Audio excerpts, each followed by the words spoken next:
Section 3, Network, Hardware, Network Configuration. By the way, I want to show you this picture of Henry Rollins that I obtained. Very strange photo. Now, there's something I neglected to mention about my machine. I used one machine for this operation. Additionally, I purchased the cheapest network interface card that I could find, slapped it in the expansion port because I wanted to minimize the chances of anybody piping into my motherboard and accessing any AMT functionality that might remain in there.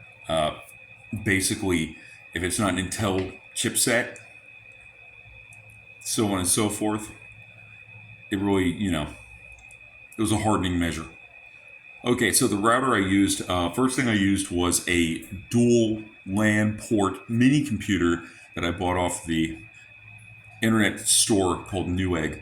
A lot of people said they used it for PF Sense, so I went ahead and bought it, put PF Sense on it. I later decided this was a bad idea because this machine did not have a brand. It's a no-name Chinese. You know that sound you make when you hit metal? Yeah. It doesn't sound too good on paper, but yeah, that's what I consider that hardware to be. It's interesting actually. The case that it came in had the word Minix written on it, so I presume that's the brand they were calling their equipment. It did have an Intel Atom processor inside of it. Who knows if there was a BIOS update or not? I have no idea. Minix, as you may or may not be aware, is purported to be the operating system that is Intel Management Engine. So I was leery of that after I got a little bit more wise, a little bit more knowledgeable to what was going on. After I dumped that, I cut my teeth on PF Sense. It's similar in nature to the router I moved on to later called OpenSense. OpenSense is a bad motherfucker. I used a hand-me-down AMD. I got a enterprise-grade dual NIC card, which, again, not a great idea because of remote management technologies built into the cards. Some of these cards, you can't disable it.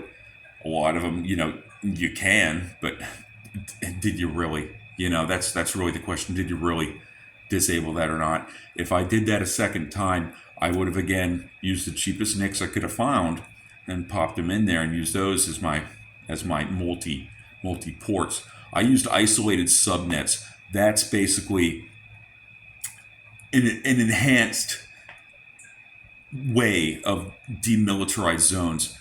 So you can have like lots of different LANs all disconnected from each other. I had outgoing firewall rules.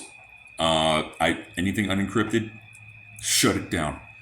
DNS, can that shit. You can use DNS crypt. That's an add-on you can get in OpenSense. Be aware there are symbols in the DNS crypt world. However, hey, you got to make your own choices. You got to make informed choices. I'm not going to be rude to you. I don't want to sound mean, but I can't hold your hand with all this. I'm going to tell you how I did all this.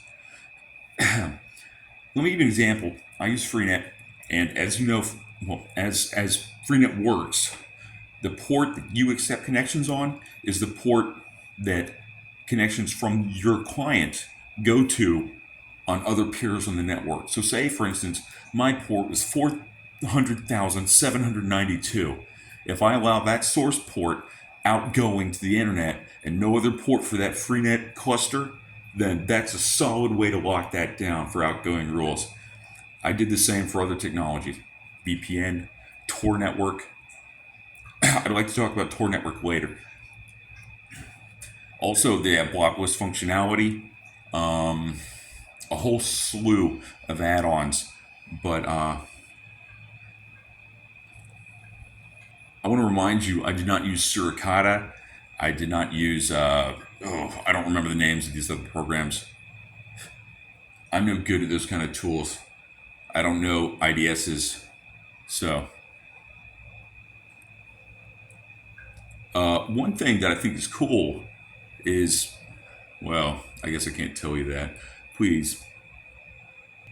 LibreSSL is available on the OpenSense update system.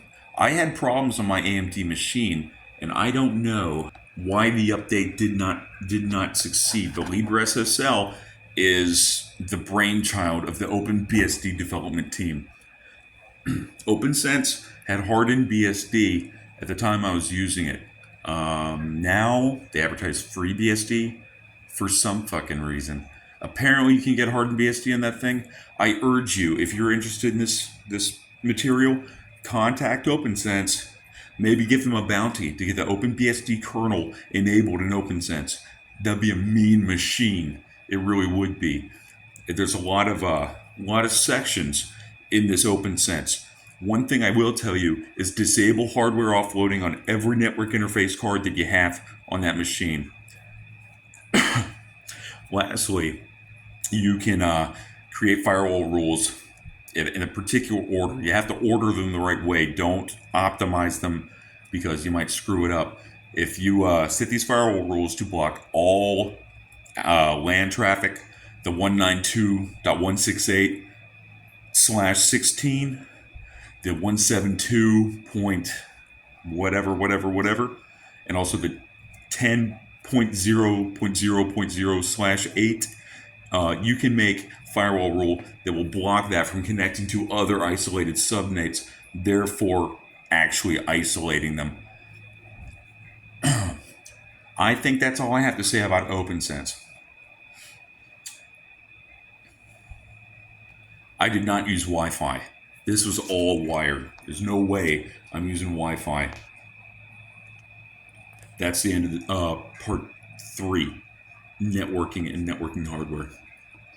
Thank you.